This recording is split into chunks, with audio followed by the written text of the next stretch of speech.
Good afternoon, folks. We are back live again here in room 2 for our final clinic of the day. Our final clinic of today is going to be from Craig Laing. Craig Laing is going to talk about Prince, West Virginia, modeling a real place using an in-scale T-track module. Personally, I've been looking forward to this clinic all day. Somehow that sounds like a really interesting subject. Our next presenter is a resident of Athens, Tennessee. I've actually been there, near the Smoky Mountains, and is a geography professor at the University of Tennessee at Chattanooga. I would really like to welcome you to Craig Lang and his presentation today. Oh, thank you, Perry. Um, I have a short introductory overview video. It's about a minute 45 seconds. So you can see the module before I talk about it. Everything that you'll see in it, I'll talk about as we go along. So if we could see that right now, that would be great.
Oh, thank you very much. All right, as was introduced, my name is Craig Lang. I live in Tennessee, but I model West Virginia and West Virginia railroading. I grew up in West Virginia.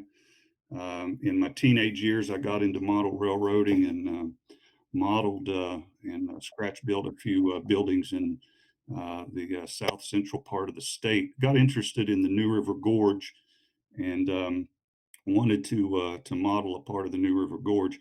I got out of the hobby as like a lot of people did for a number of years, raising a family and get settled in a career. Just got back in the hobby 4 or 5 years ago, and this is my first project since that, and wanted to do New River Gorge. So I started looking at places in the gorge to model. The Chesapeake and Ohio's main line runs through the gorge. Didn't want to model Thurman. Thurman's probably the most often modeled community in the gorge, so I avoided that and settled on this community of Prince because of the depot that you see here, a picture of the depot at night. It's a very unique story to that structure. So it's just kind of a quick overview. What I'll do is I'll talk a little bit about the history of Prince and the story of the Chesapeake and Ohio through the New River Okay, Gorge. Craig, you are not sharing. Oh my goodness.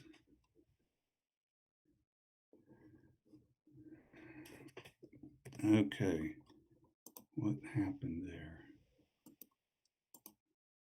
It should be now. Yes, sir. Okay, do you want me to start over again or they heard me?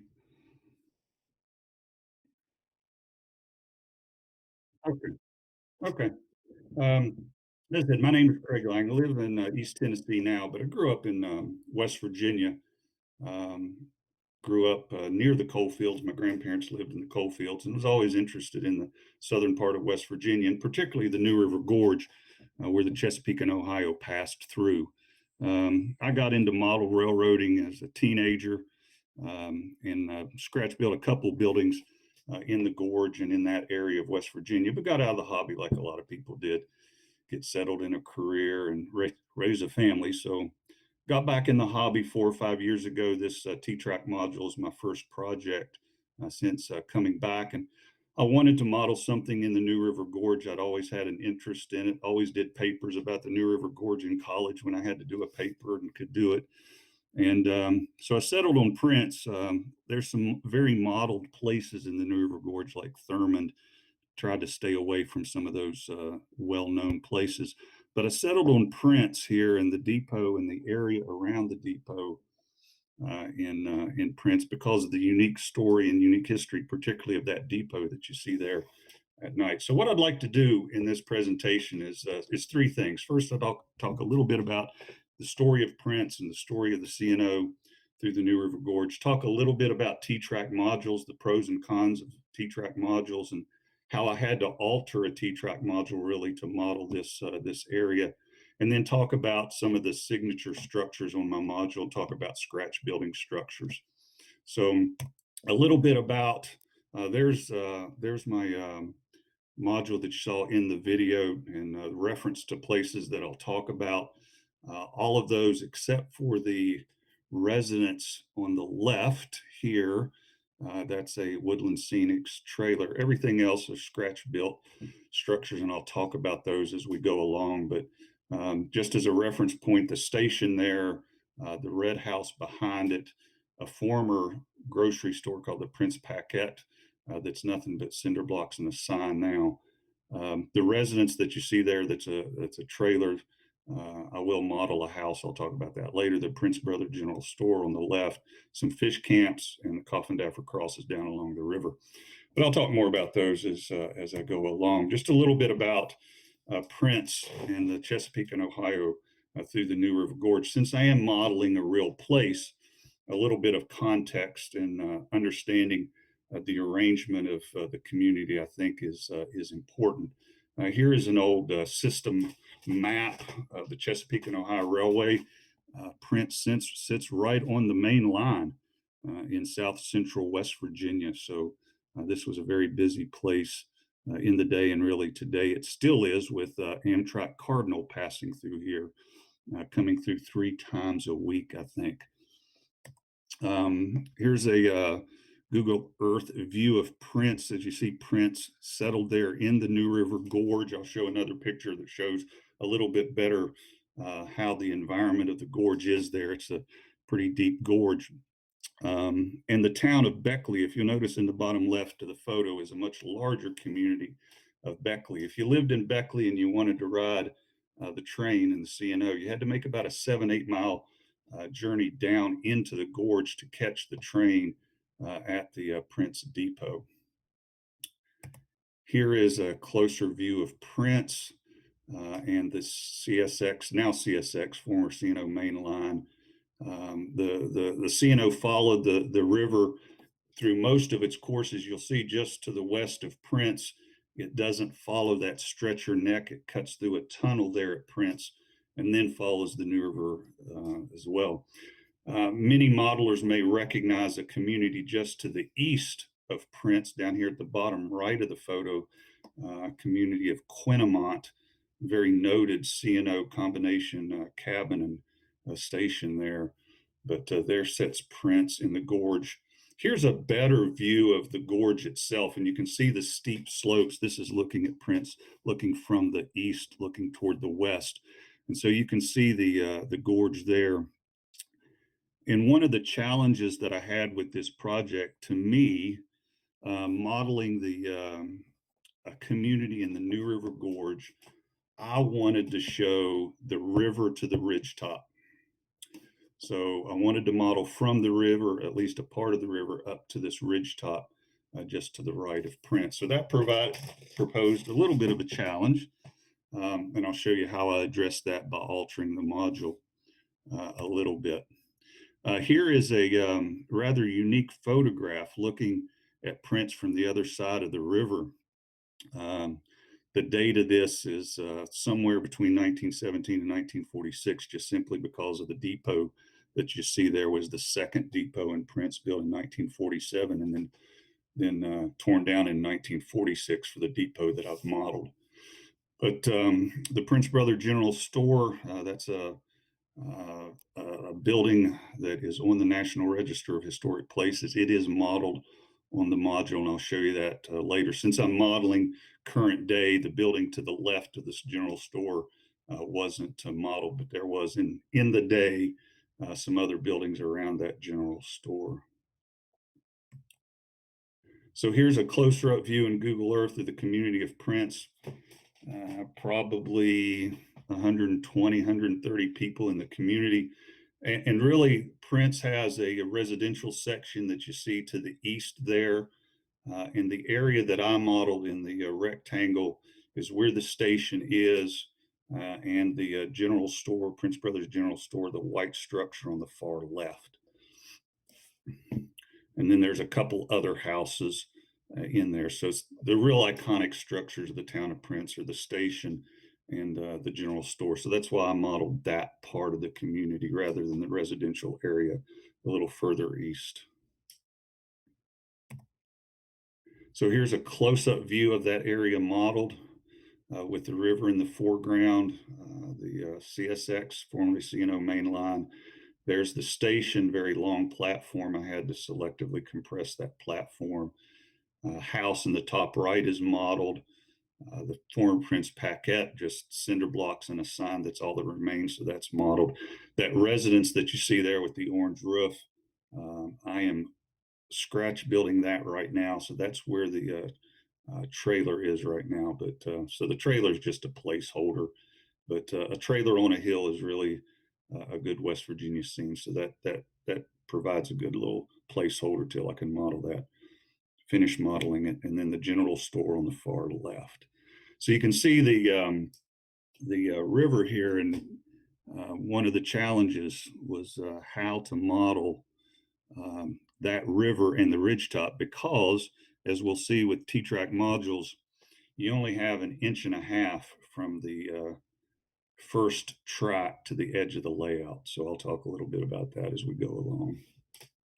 Here are photos of those structures. Three photos from different elevations of the depot, a 1946 brick Art Deco building that I'll talk more about later, the general store, the two houses. The house in the top right, there's a photo of it in 1946 and a photo in 2019. Those were the only two photos that I had to model that structure. Every photo after 1946, there's so many trees around it from the road that you can't really see it. Um, so those are the structures that are part of the module, and there's the arrangement. A lot of selective compression, particularly with the platform and distances between the depot and the general store to fit on my module. My module is a 3-foot T-track module. T-track modules come in 1 foot, 2 foot, 3 foot, and 4 foot lengths. This is a 3-foot long one.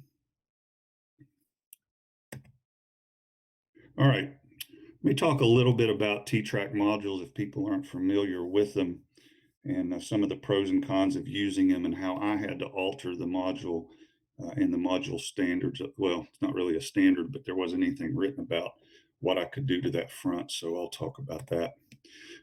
Two providers, there may be more.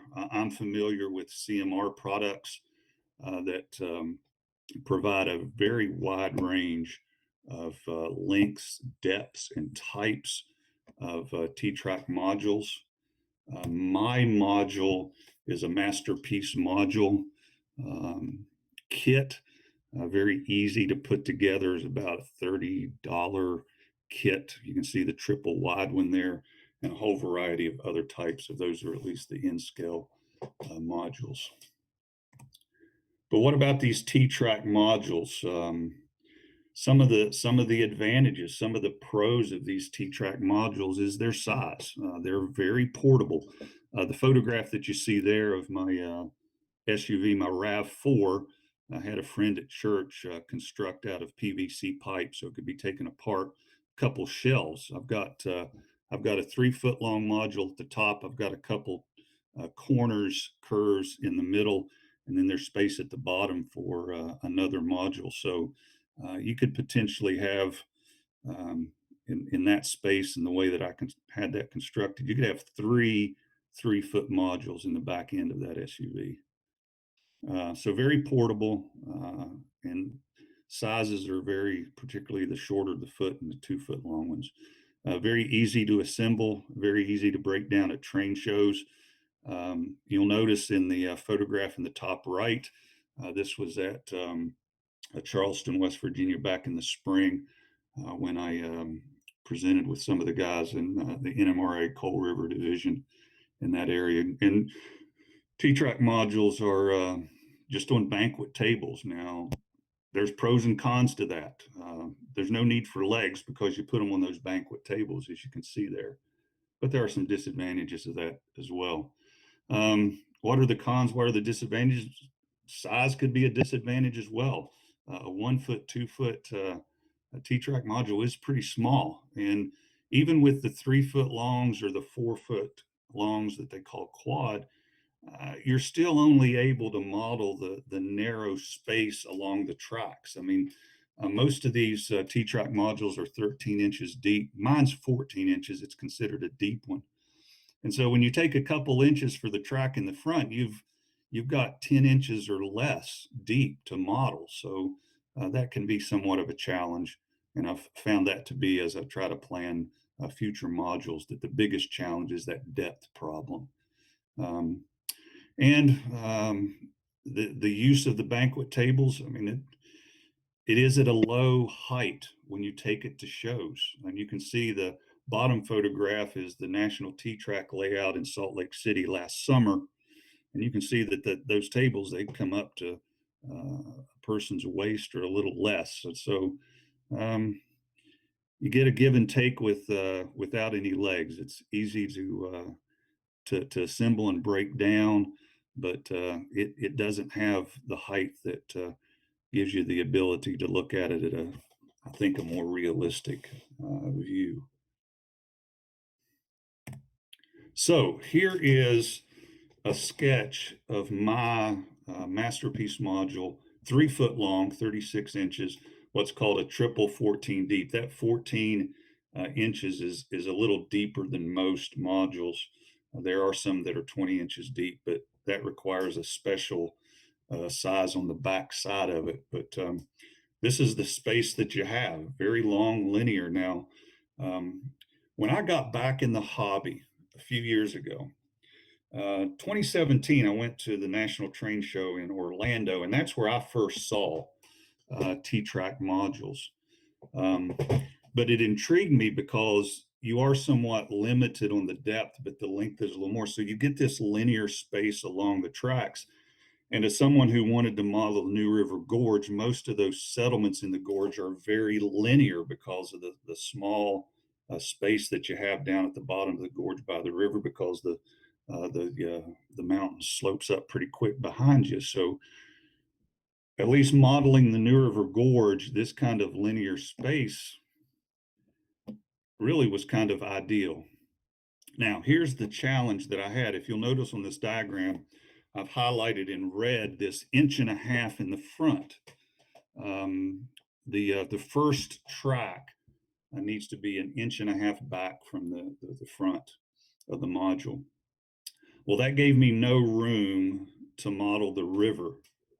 And to me, if I was going to model a New River Gorge community, I had to show the river somehow.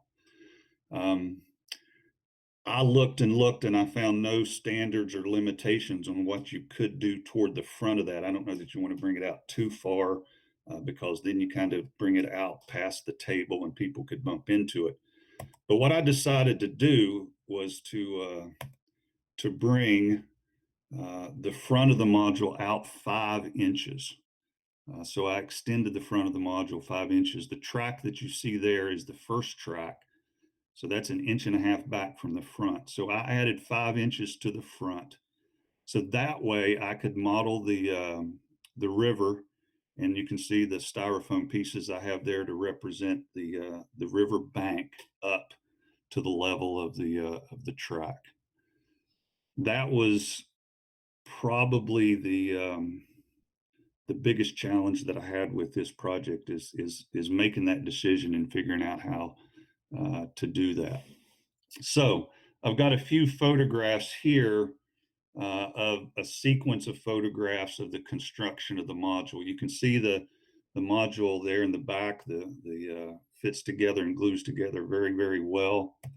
Um, I did use these T-track modules connect to each other on these banquet tables by Kato Unitrack. It extends over the module just a tiny little bit. I don't know if you can see it back in this slide that they just snap together with this Kato Unitrack. Kato Unitrack, there's more realistic track, and maybe in future modules I'll use it. But since this was the first one that I was doing and been in it a while, I went ahead and used Kato Unitrack for the whole 3 feet for both main lines. Couple of things about the Kato Unitrack that challenged me was Kato Unitrack somewhat high, and for me to get the station platform to the level of the track, I had to bring up the whole module a little bit. So I just put a 1/4 inch of cork. You can see it in the background here of the photo to help bring the station platform up to track level. And then I just simply weathered the track and ties. I think I used Woodland Scenics pins for rusted rail and round ties and that type of thing, and then just use some black and rust washes on the ballast and the track just to try to make it a little more realistic. So here is again a sequence of photographs showing the construction. So there's the extension to show the river in the front. I've taped over the track laid there and started to lay out with this was using Woodland Scenics plaster, that fine plaster, I forget the name of it, to represent part of the platform and the station and the Highway 41 or Stanford Road that runs in front of the general store and then curves back behind the depot. And what I've labeled there are the locations of where those buildings will be. So here's further progress. I use Sculpt-to-Mold in the front there to cover those um, styrofoam pieces. I use some Woodland Scenics Ready Rocks you see at the left, um, and then just styrofoam in the back to build up the gorge starting the hill up behind the road. Here's a little further progress, and just working on some estimations of a backdrop there.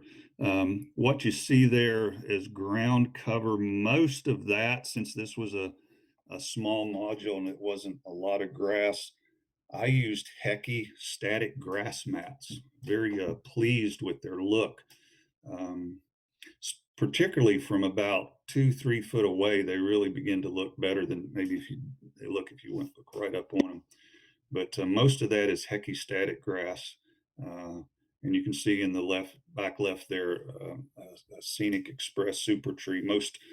The trees that you'll see are mostly Scenic Express super trees, some lichen, um, but mostly Scenic Express super trees. Um, you'll see a couple of buildings there on the left is a Woodland Scenics Market. That's where the general store was built. But I got this module together and used some kits as stand-ins till I finished modeling them. So that building isn't the actual general store. And also the depot that you see there is a Blair Line kit. Well, it's actually two Blair Line kits, the C&O Standard Passenger Depot. And that was built just to serve as a stand-in until I built the station. Um, just one thing about the backdrop that you see there, I'm starting to stitch together images. Actually, that's a ridge here in Tennessee. That's not actually a ridge in the New River Gorge. It's actually photos of a ridge here in East Tennessee. Um, but one of the things that I realized as I started this, if I was going to put a backdrop on there, the backdrop had to be flush with the edge of the module that you see right here, because in the case it shows if these two 14 inches modules butt up together, there's no space in that gap for this foam board backdrop. So I took a 3/4 inch square piece of wood, made sure when I laid the styrofoam that I left that square space there, and then just attached this backdrop from the bottom underneath through this piece of wood and through the foam board onto the strip of wood. That way, the back of the module is flush with the module and it doesn't extend out any, causing any problems in assembly at shows and whatnot. There's a further, not much difference. Um, that backdrop has been changed. You'll notice in the later pictures that the backdrop doesn't have the seam. I took that to the National Train Show last year like that.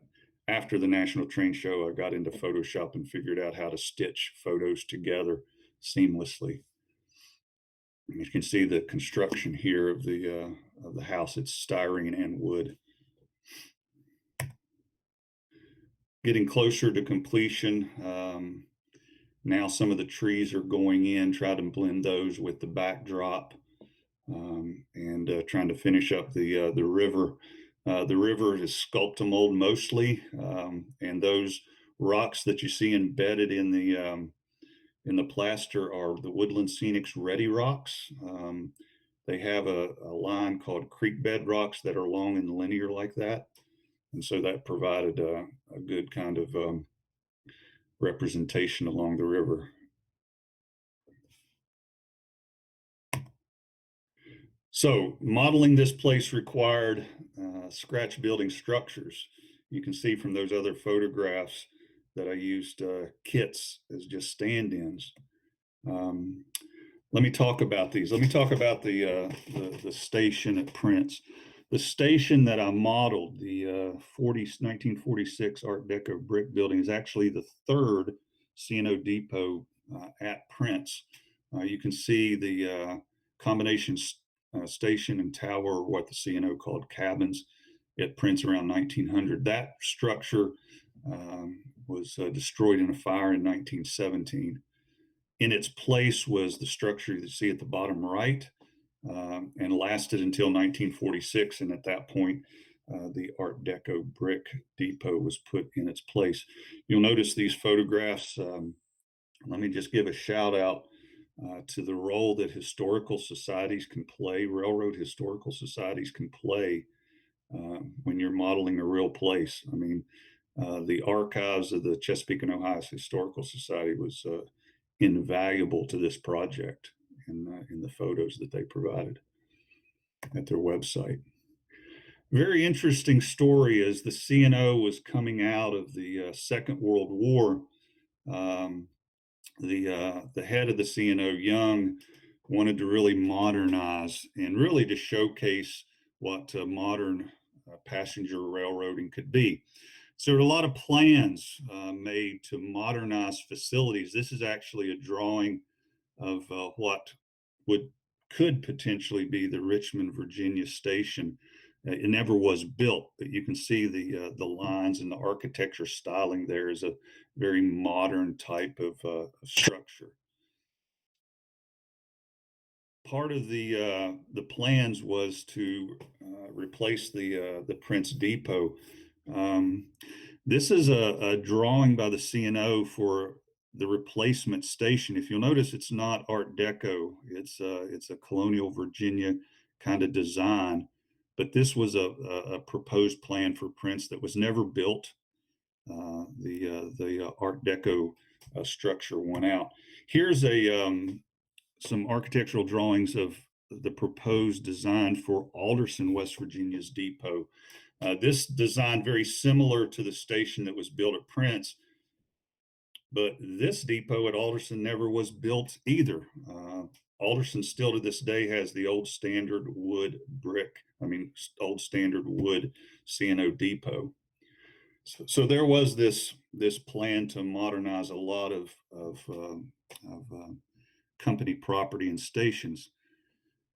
What eventually happens is that the Prince Depot is the only one built on the C&O lines. You saw drawings for Richmond, for Alderson, and other places, but in actuality, the only real modern Art Deco station built after the Second World War was in Prince, and that is why I wanted to model Prince, because of that historical precedent.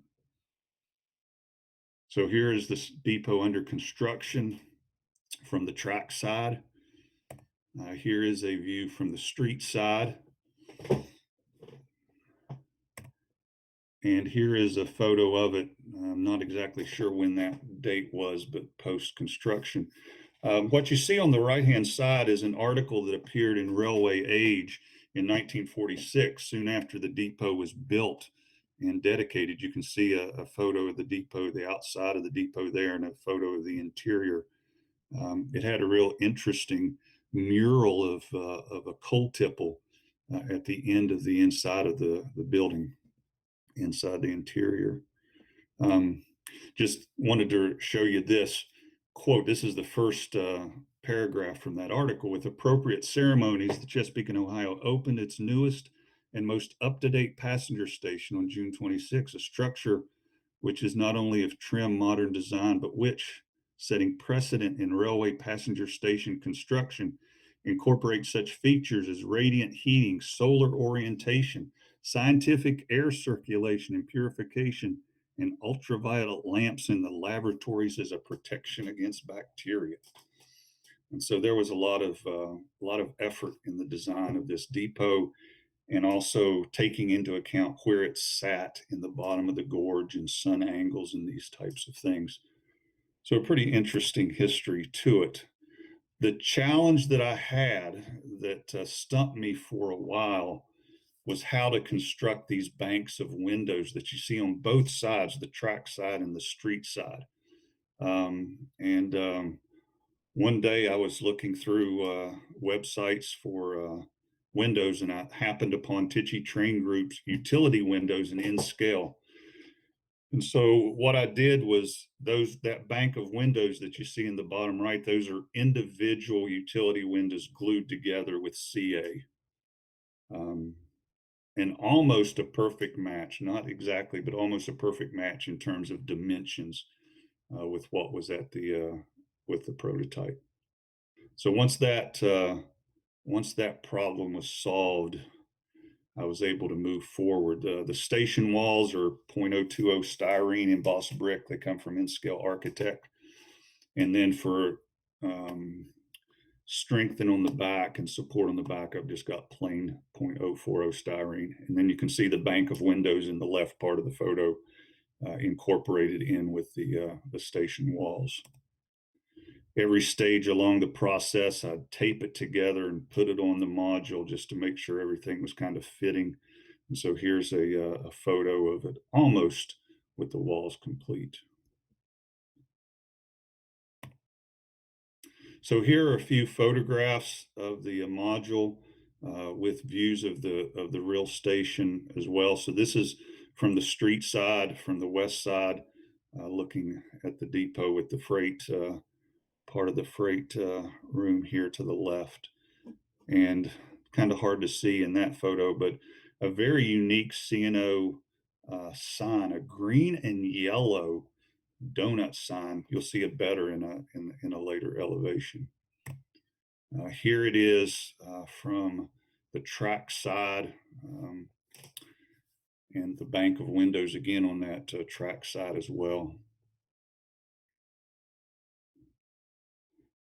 So the entire building is styrene, strips, sheets, every combination. The roof as well.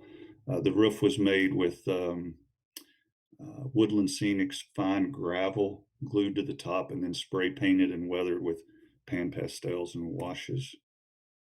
there's a better view of that very unique sign. In fact, I'm not aware of that sign anywhere else in the whole CNO system.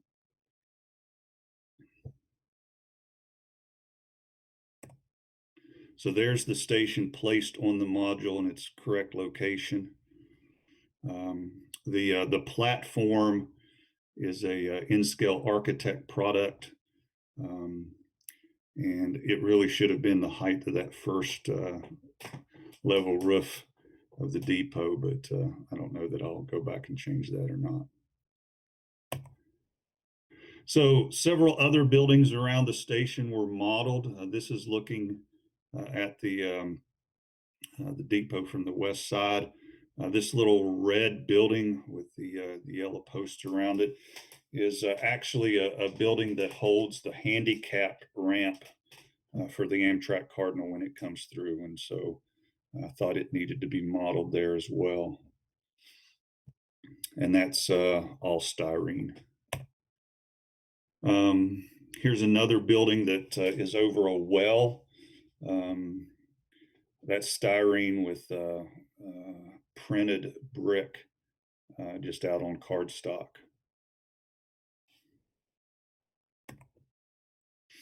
The general store that you see on the module and you saw from the earlier photograph, you can see it on the left there with another building, but at some point that building on the left disappeared.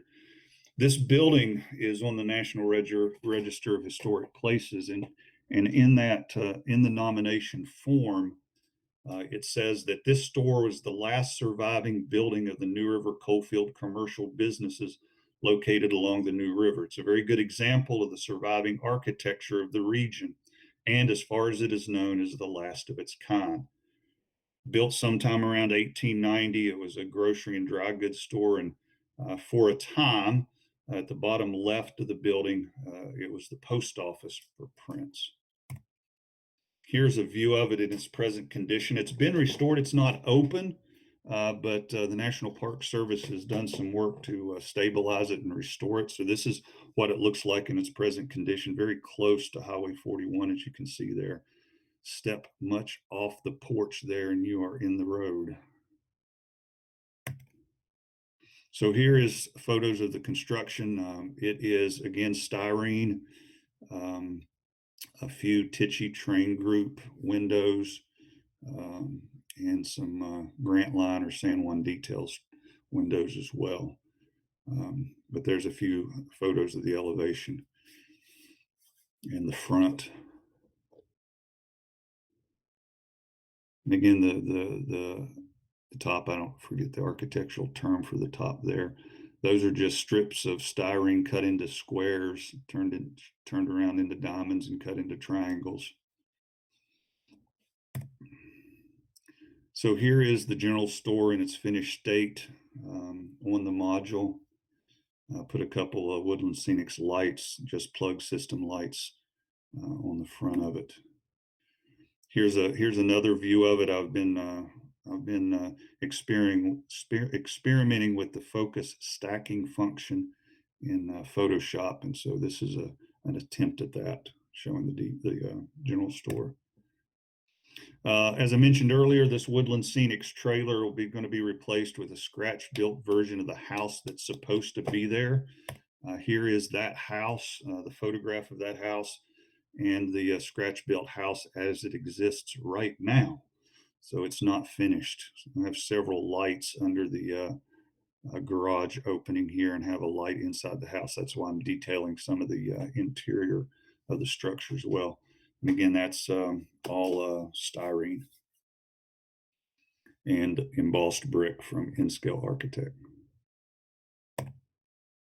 The Prince Paquette, an old grocery store that sat across from the station where a lot of the rail crew would go and drink beer when they had a chance, and where a lot of fights happened from what I've talked to people. But that building doesn't exist today. That's a photo of it in 1990. But all that's left of the Prince Paquette is some cinder blocks as a foundation and the sign that you can just see poking behind the station platform pole right there. In the background is the burgundy house as well.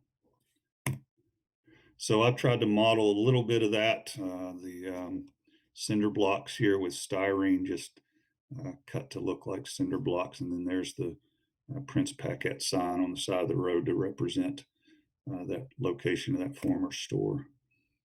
The house, the red house there on the right, based upon these two photographs. The photograph on the left shows the house painted white up on the hill. You can see the Prince Paquette actually being built as well at that time. But this photo was taken soon after the completion and the dedication of the depot. Um, and on the right is what the house looks like today. It was, since it is private property, and when I was there was nobody home there. I didn't venture up and around the house on the property to try to take photographs. So some of the sides were just kind of guessed on what the backside looked like, but the backside wasn't going to be seen anyway. So there it is placed on the module with a front porch and a screened front porch. I used organza, which is a material used in, got it at Hobby Lobby. It's used in like wedding bouquets and stuff like that. I use that black organza as the screen for the screened-in porch that you see there.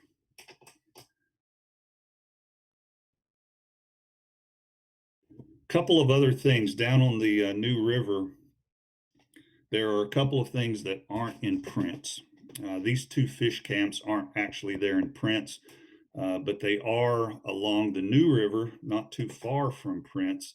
And so I just went ahead and put them, wanted to have something down there on the river. Um, the, um, the the aquamarine and white trailer is a Shapeways 3D print. Scratch built the porch. The Adirondack chairs that you the Adirondack chairs are Shapeways as well. Now, if any of you are familiar with West Virginia, you'll know why I painted the Adirondack chairs blue and gold, because in that part of West Virginia, there are an awful lot of WVU Mountaineer fans. And so the Adirondack chairs are painted blue and gold to represent that.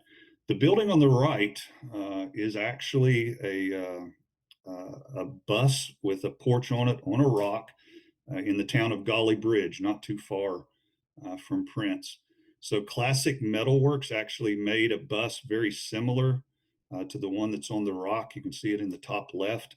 And so using wood and styrene, I built a front porch to represent the front porch on the fish camp. A fellow by the name of Bruiser Cole many years ago had that bus put on a boat and taken out to that rock in the river. That's a very iconic scene in West Virginia, so I wanted to represent that as well. One other thing down along the river, and I'll finish up here. Um, Another very iconic thing of West Virginia are what are the Coffin Daffer crosses. A reverend back in the mid 80s began erecting these crosses across West Virginia and eventually across the country. There's some 1,800 of these in 29 states. West Virginia has the greatest number of them, some 352 of them, that account for about 19% of all the crosses. One of the more noted locations in West Virginia is in a rock in the river right beside Bruiser Cole's fish camp. So I made a little rock in the river there to represent that as well. So, gentlemen, that's all.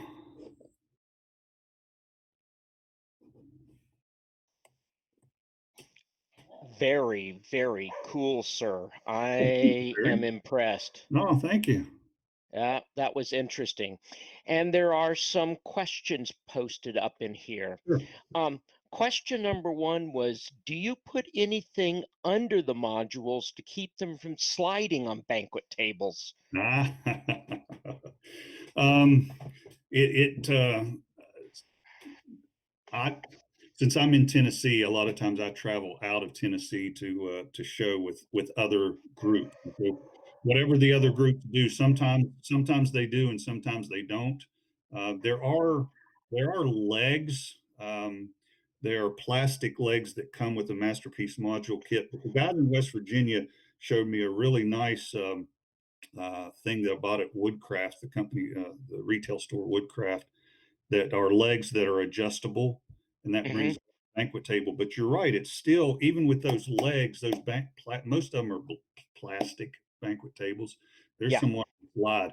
So you can put a little bit of sticky stuff on the bottom, or what helps as much as anything is just some uh, covers, just some black covers to cover the tables. That kind of seems to help. Hmm. Okay. That is a and can be a challenge, particularly if you're putting two 14-inch modules together. That's 28 inches. And if you're only using one banquet table, it's only 28 inches deep. And so it's right there on the edge. So Yeah. if you use two banquet tables, you got a little bit of room. It's Yep. not as big of a problem, but that is a problem in some places. So something sticky under those legs helps. Yeah. That's what I would think. Yeah, Why was the Prince station the only one rebuilt? It seems like Prince, not to criticize Prince, but it seems kind of like Prince is a small, out of the way place. exactly. That's a question I can't answer. I don't know. But Okay, that struck me as yeah. curious. I mean, it is the depot for a much larger community up on the plateau, but still Beckley itself, you know, y- why that was decided, I don't know. And the early colonial Virginia design is something that the CNO Historical Society only discovered very recently, that was a proposal for that depot. For Interesting. a long time, they just thought it was that was the Art Deco plan. But yeah, that's a great question. But it's really interesting that the depot today, of course, it's visited 3 times a week by the Amtrak Cardinal, but also the Scouts, the Boy Scouts of America, built a huge reserve near Beckley called the Bechtel Reserve. And the last couple years, when they had their national jamboree, scouts that were coming to the Bechtel Reserve, if they came by train, they got off the train at Prince because the Bechtel Reserve's just 10, 12 miles away. Hmm, that's convenient. It's had a little bit of a renewed kind of interest. It's got some work that needs done to it. Some of the people that are very close to it and know it are concerned about the future of it. But that's a great question. Mm, I never got the answer of why it was there and why it was built there and nowhere else. interesting. Yeah, There's a comment in here about organzo for yeah, black window it, screens. yeah. It is a real fine, meshy material, um, and it looks like screen. It is Cool. it's very difficult to work with, and especially to cut and get to exact size.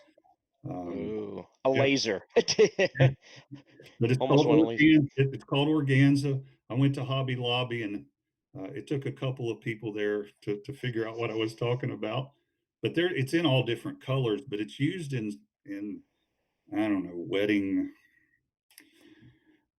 bouquets or something like that. There have been a number of comments about just really how great your Oh, presentation was, and so on. And one of the comments in here about it is that the module was seen in Salt Lake City when tracking down NMRA contest module winners. Your module was awarded the module contest judges award, apparently. yeah. Congratulations. Well, thank you. Yes, That's the judges came by and talked to me afterwards and said two things would have improved it is that the backdrop would have been stitched together rather than four photos butted up together, which I corrected that. And yep. they also said there needed to be some type of animation on it. So I've put a lot of lights around it using the Woodland Scenics Just Plug. But That works. yeah, If you had not said that your backdrop was um, a mountain or a hillside range in, because there are no mountains in Tennessee, I'm sorry. Um, if you had said that that was a hillside range in West Virginia and not Tennessee, I would never have known. The backdrop looked like it blended in just fine. well, thank you. Yes, That sir. that actually that ridge is the Appalachian Mountains have several parts to it, Y- what's called the plateaus and the ridge and valley. That ridge separates the ridge and valley and the plateau here in East Tennessee. And that photo was taken not too far from the small town where the Scopes monkey trial occurred many years ago. Interesting. Okay. Yeah, yeah, yeah. But that was because it was a half hour from my house, Oh, and okay. Well, that works. I could get out. And actually, the ridge is from there, and the clouds are pictures of clouds over one day when we were in the Smoky Mountains. So I actually brought in clouds from the Smokies. I- That works for me. And Brad is back with us. Yes. Don't see a great deal of questions there in the chat, but I will make a comment. Is these history clinics that we seem to be getting for a guy that's outside the states is very intriguing, and it always leaves me going to do a bit of research for myself and just try to touch base of where these are. So, yeah, really well put together clinic there, Craig. Oh, thank you, thank you. I agree. Okay, so if there's not too many other questions, I'd just like to say thanks for joining us today, um, Hey, doing a clinic, and you're I'd like welcome. to also thank everyone else that's done a clinic here today in all three rooms. Also like to thank the hosts that we've had, Perry and Dave here in room two. They did an awesome job uh, doing it all, so much appreciated. Yeah, You did a great job, Brad. This would not work without you and in this room and your whole team for the entire convention. This has been good. Yeah, thank you. It's definitely good, thank you guys. and we look forward to bringing it back to you shortly. I think our team's going to take a 6 week break that's much needed, and we'll be Yep. bigger and better next time. All right.